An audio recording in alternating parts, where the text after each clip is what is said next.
Mutton കുറുമയാണ് ഉണ്ടാക്കുന്നത്. നെയ്ച്ചോറിനുള്ള mutton kurma കുക്കറിലാണ് ഉണ്ടാക്കുന്നത്. പട്ട, ഗ്രാമ്പ്, ഏലക്ക, 2 വലിയുള്ളി, 5-6 ചെറിയുള്ളി ചതച്ച് നല്ല വഴറ്റി കുറച്ച് ഉപ്പിട്ട് നല്ല വഴന്ന് കിട്ടും.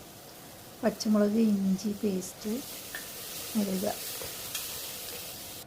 നല്ലോണം ഇളക്കി 1 തക്കാളി, 2 സ്പൂണ് കുരുമുളക് പൊടി, 1/2 കിലോ മട്ടൻ കഴുകി വൃത്തിയാക്കിയതാണ്. ഇത് അതിലിട്ട് നല്ലോണം ഇളക്കുക. ഒരു വലിയ ഉരുളക്കിഴങ്ങ് ചെറിയ പീസാക്കിയിട്ട് അതും ഇട്ട് നല്ലോണം ഇളക്കുക.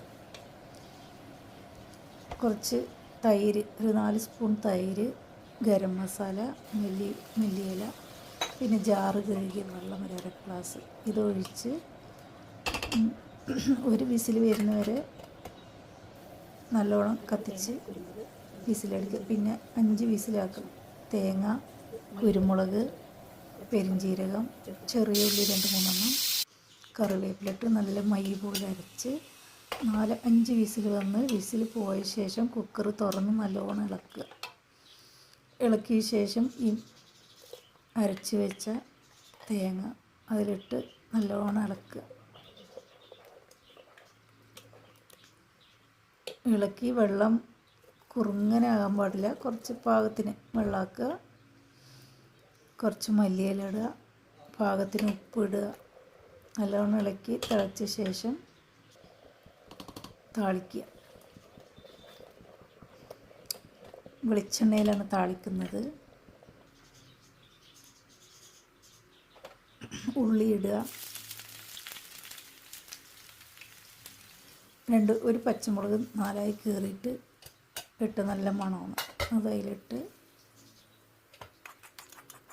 നല്ല ടേസ്റ്റുള്ള കറിയാണ്. മല്ലിപ്പൊടിയില്ല, മുളക് പൊടിയില്ല, മഞ്ഞൾപ്പൊടിയില്ല. അടിപൊളിയായിരുന്നു. നെയ്ച്ചോറ്റിനും പൊറാട്ടക്കും പത്തിരിക്കും നൂൽപുട്ടിനും എല്ലാം കഴിക്കാം. സൂപ്പറാണ്. നെയ്ച്ചോറൊക്കെ ദമ്മിലിട്ടു. കൈപൊള്ളി, തുണിയെടുത്ത് തുറക്കുന്നു. അങ്ങനെ നല്ല ഇളക്കി ഉള്ളി വറുത്ത് വെച്ചിട്ടുണ്ടായിരുന്നു.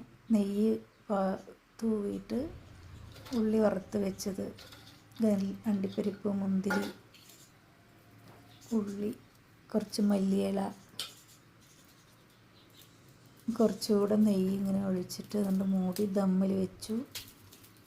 അങ്ങനെ അടിപൊളി നെയ്ച്ചോറും